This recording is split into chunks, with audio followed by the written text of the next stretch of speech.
It's Mike. What's going on? Mike's Daily Podcast. Welcome to FF episode 2641, 2641. Mike Matthews, Cafe Anyway, somewhere in Podcastro Valley. Mike's Daily Podcast. Thank you for listening to the show.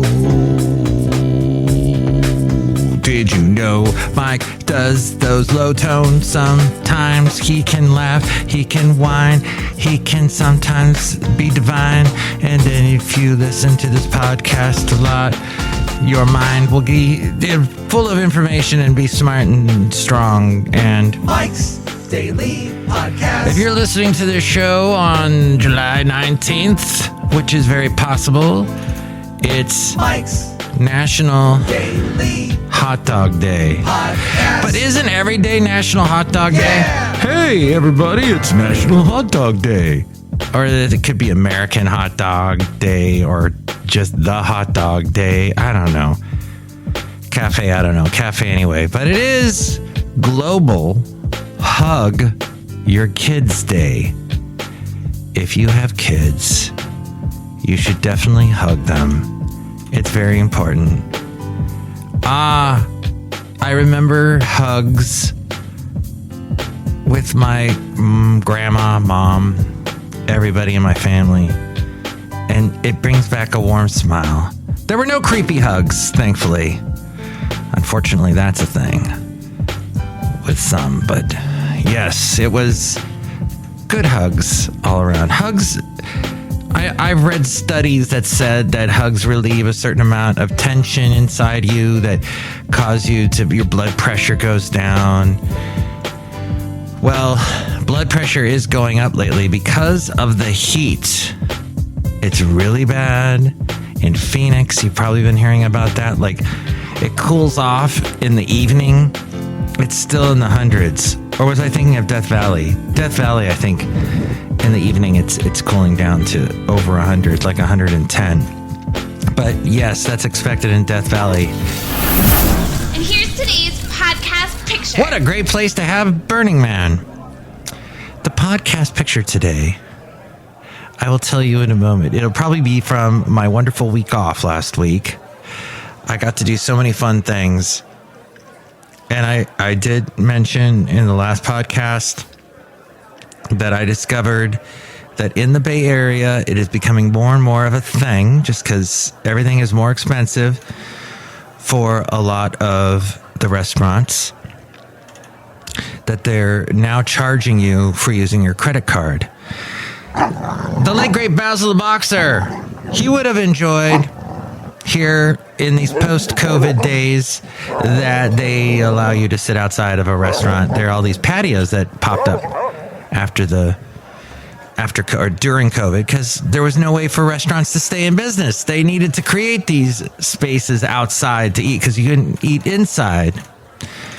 And so, as I threw a couple extra S's in there, that was the thing. But okay, so in the past year, prices have gone up because of inflation, because of the impending recession, which now we don't think it's going to happen, or do we? I don't know. It's always like there's this thing. It's not now, it is. It's not. So prices went up dramatically within the past couple of years. And you know restaurants are not going to bring those prices back down. They will use every excuse under the sun. Oh, well, eggs are expensive. No, they were expensive a couple months back with the supply chains and all that, and the chicken aviary flu or whatever it was. You should probably bring the prices back down and give us a break. No. Magnification. All right. What about the whole thing where you were selling us a bag of chips, but you sold it for the same price, and you gave us less chips? Why don't you put those chips back in? No. We're already enjoying this profit margin. We're not going to give it back to you. Well, thank you. Ooh, this podcast picture will be from, the area that is called Miller Knox, which is next to Point Richmond. A fantastic, beautiful area that at one time was a very treacherous area. It had been just left behind by all the industries that had been there along the bay in Richmond. Woo! And at one point, somebody said, hey, this could be a park. And parts of it were bought up. And someone with the last name Miller and someone with the last name Knox, I can't remember who they were, but I remember someone was a politician that helped make it that this land would be a park for everybody to enjoy, a public park. So you can see a picture of that at MikesDailyPodcast.com. And I posted to Threads this past day.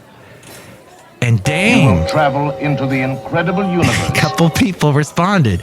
Well, they're following me. They didn't respond. I think everybody is just so narcissistic and into themselves and not really caring what anybody posts at this point. They're all, what is this party called Threads? Let me jump in right now. And you don't go to threads.com because that is a website that has something to do with Discord. I'm not sure exactly what it's all about, but it's not affiliated with Meta. Meta and Instagram, Facebook, that's all part of Threads. It's Mark Zuckerberg's thing to go after Elon Musk and Twitter. But there is a thing when you go to threads.com, it says, no, we're not the Instagram one. So you have to go to threads.net, but all that has there is a scan for you to scan on your phone that takes you to the app. They want you to just use the app. So they raised the prices at the restaurants. They've already locked that in, and now they're going to lock in this credit card thing. This ain't going to go away anytime soon. So I understand a lot of restaurants closed. There were a lot of restaurants that should have closed during the pandemic because they were too expensive. And what you got was like nothing. And the only things that were keeping them in business was all the foodies, all the rich techie people in the Bay Area. Well, now a lot of them have lost their jobs.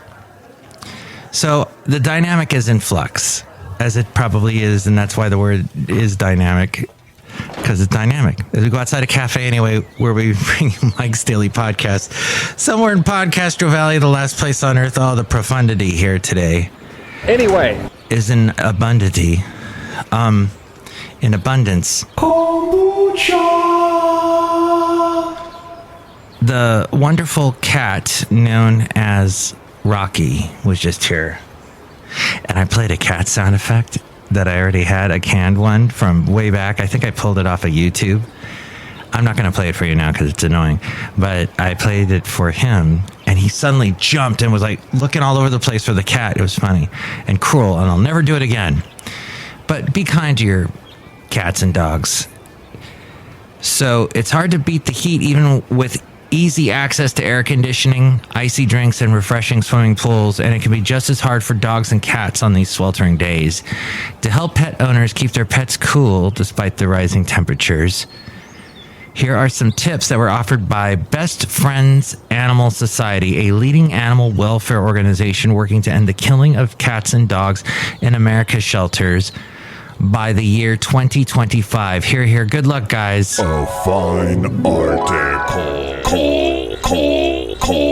You silly, great, fat article. If you have any amount of common sense, you'd probably figure out on your own, but you should exercise your dogs during the cooler morning or evening hours. Keep pets indoor during the hottest parts of the day. Quick walks and bathroom breaks are fine in extreme heat, but try to keep pets in the shade. Be aware of the temperature of the sidewalk, asphalt, sand, or even packed dirt. These can cause burns to your pet's paw pads. Yes, the paw pads. Pet's paw pads.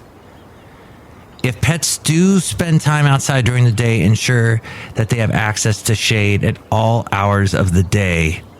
Oh, I hope that's not the case for you, but if that is the case, they should stay. I mean, if you have to keep your dog outside, make sure they have access to shade and, cool parts. Cool place. A dog house may not exactly be cool. In fact, it'd probably be pretty hot in there. A lot of dog houses aren't built with any installation, so it can be quite dangerous for them. I don't know if it's a little bit better for them to be in the greenery, to be under trees. Dogs on tethers are especially vulnerable because they could become tangled out of reach of shade or water. Oh yeah, leave them lots of water too. Provide pets with fresh, cool water at all times, as most dogs won't drink hot water no matter how thirsty they are. Dogs who are older or overweight have a thick coat or a pushed-in nose are especially at risk of overheating. And dogs with bald patches or minimal coats may need sunscreen, but with all this, consult a veterinarian. And never leave your pet in a parked car when the outside temperature is above 70. That is common sense. Many studies show that temperatures inside a car on a 70-degree day can rise to 89 degrees in 10 minutes and to 104 in as little as half an hour. Dogs and cats can't sweat like humans, so they pant to lower their body temperatures. If they're inside a car, recycling hot air, that's not good because panting gives no relief and heat stroke can occur quickly. And if you suspect a dog or cat is suffering from heat stroke, move him or her to a cooler environment immediately and apply cool water to the abdomen, ears, and foot pads. Once they're stable, bring them to a veterinary clinic quickly as possible. Things may be happening internally that are not obvious from the outside. Signs of heat stroke include heavy panting that does not resolve as the pet rests, increasing distress, a tongue color that is dark red to almost purple, weakness if they're weak or if they collapse, if they have hypersalivation, labored breathing, or if there is vomiting. This is all from Best Friends Animal Society. They have bestfriends.org as their website. Mike's Out of Left Field Recordings. Recording everything captures actions that will never again be repeated. Hello, Mike Matthews. It's Chely Shoehart, Gift Supervisor. I have snow globes for the warm weather to cool people down, Mike Matthews.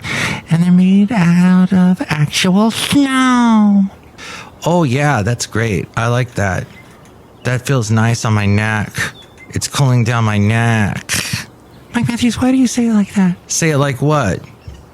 The way you say that word. What word? The one you just said. Say it. No. My neck.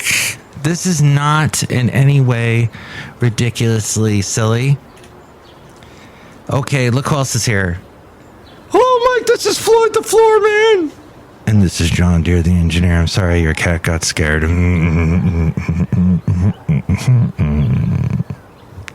Wow, that was like a little song. I know, it was like a little song, Mike Matthews. I like to sing these songs to you.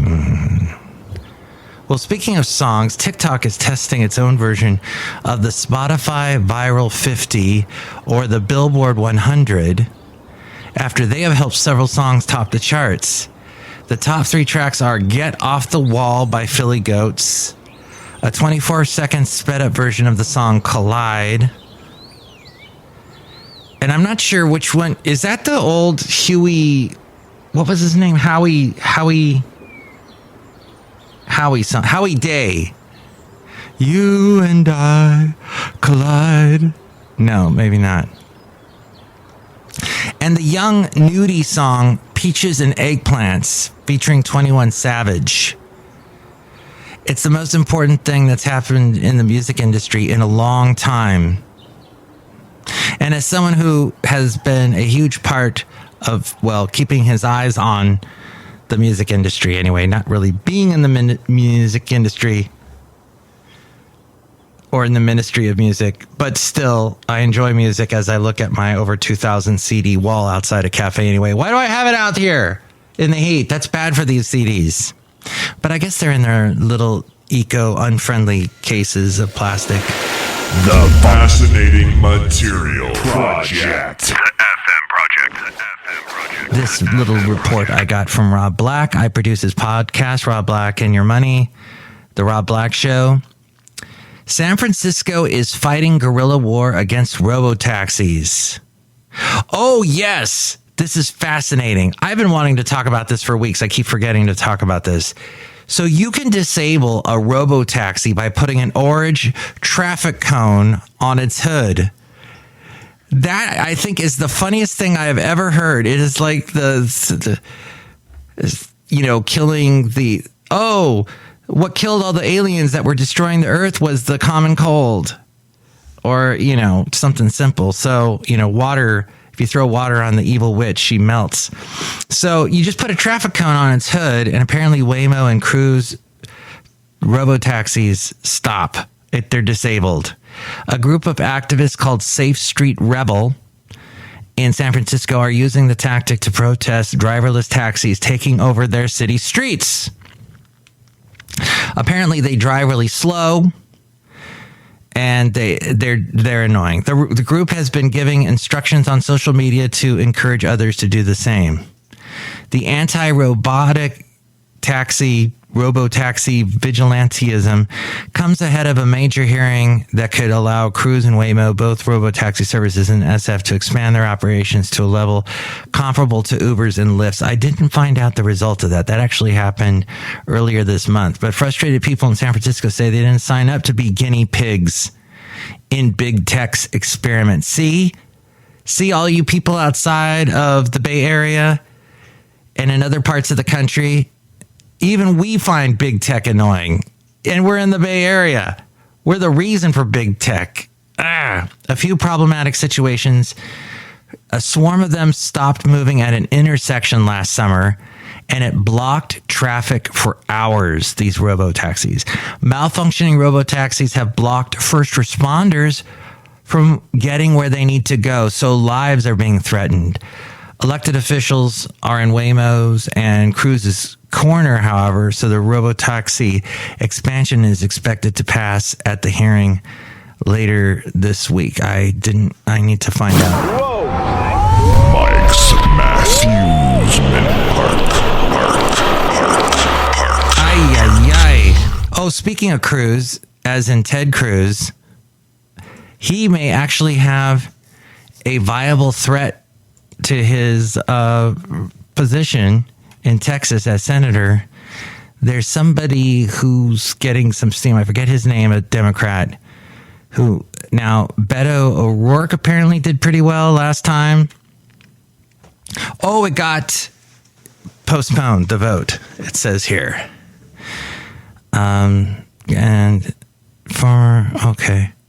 There we go. A Cruise lawyer is one of the 5 people deciding Cruise robotaxi expansion.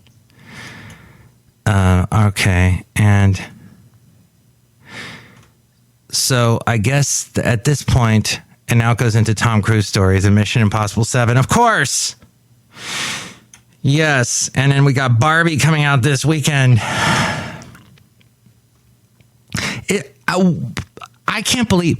So it's apparently going to do really well. And so is the movie about Oppenheimer, the guy who invented or helped put together the atom bomb, which that movie was already done years and years ago. Fat Boy and Little Man with another Cruise. And I forget his name all of a sudden. Or was it Cruise? Somebody, the guy from Say Anything. John... Ginormous. Oh, I can't think of his name all of a sudden. He was in all those movies. In The Sure Thing, Better Off Dead. He'll come to me in a second, I think. Or maybe not. We'll see what happens, because it's a live Mike's Daily Podcast at Cafe Anyway. Yes, so what happened was, in the movie, it talked all about the trickiness of working with uranium and the radioactivity and the way the world was at that time. And I guess now you've got Batman guy, Christopher Nolan, put in his own spin on it. So that's supposed to do really, really well. And then you've got the Barbie coming out with the Ryan Reynolds and the Australian gal from all the movies, the DC movies that she's done. And yeah, that's supposed to do really well, even though I thought it was just a YouTube joke. But we shall see. I think that is happening this weekend. Yes. So And Twitter is tanking as Threads hits over 100 million users. User traffic on Twitter has slowed since the launch of Meta's text-based platform Threads, which has already surpassed 100 million signups since its debut. Threads launched and reached 100 million signups over the weekend, and it's been touted as a more positive public square. And now we return you to our regularly scheduled program with Mike Matthews. The front panel will close automatically. And he's done so well. Twitter has been taking a hit and tanking. The booming growth on Threads is helped by the fact that users can sign up with their existing handles on Instagram. Ah, yes. So if you have Instagram, you can get onto Threads, and that's what I did with Mike's Daily Podcast. I already got an Instagram that I use to post all the podcast pictures on it. And so it said, hey, do you want to just go to Threads, Mike? And I did. And so you can find me on Threads there under Mike's Daily Podcast. So that reached the 100 million milestone even faster. And this is fascinating. Faster than OpenAI's generative chatbot ChatGPT. That was the other big launch this year. It's been a watershed year, 2023. And usually the years that end in 3 tend to be watershed years. 1983 was a watershed year for music. You had The Police, Van Halen, Men at Work. There was something else in 83. Was it Journey? Something. There was a lot of acts that you hear all the time on 80s radio that got big at the moment in 1983. 93, grunge. 2003, I'm proving my point really well. 2013, something big happened. I can't think of it. And then you've got this year with OpenAI and ChatGPT. The Threads, which I don't think these are going to I don't think Threads is going to change the world the way that chatbot ChatGPT is. But OpenAI's generative chatbot ChatGPT surpassed 100 million monthly users in 2 months. Magnification. But Threads did it in just a few days. The app still has lots of room to grow, has not launched in Europe yet. Twitter owner Elon Musk has already shown some concern about Threads, as his lawyer wrote a letter to Meta accusing the company of unlawful misappropriation of trade secrets. Ooh. Musk and Zuckerberg were taking shots at each other over the weekend as Zuckerberg mocked Musk's tweet style and Musk called Zuckerberg a derogatory name. This happened not last weekend, but I think the weekend previous. And there's apparently some not friendly right-wing users are testing the boundaries of Mark Zuckerberg's friendly Twitter alternative. So they're doing, I guess, some things that maybe Twitter would not put up with. We'll see. Even with Elon Musk now running Twitter, and he's a little more right-wing friendly. So, yes, it was John... Anyway, next podcast, we're going to have the wonderful Benita, the Disgruntled Fiddle Player, and the Brewmaster. And if you would like to tell me what the actor's name is, because I have obviously forgotten, you can call me and leave a message. Call us here at Cafe Anyway. 510-228-4640. And with more ways to reach me, it's Ariel. Machi. John Cusack. Mike's Daily Podcast is written and produced and performed by Mike Matthews. His podcast is super easy to find. Download or listen to his show and read his blog at MikesDailyPodcast.com. Email Mike now at MikesDailyPodcast@gmail.com. See you tomorrow. Bye.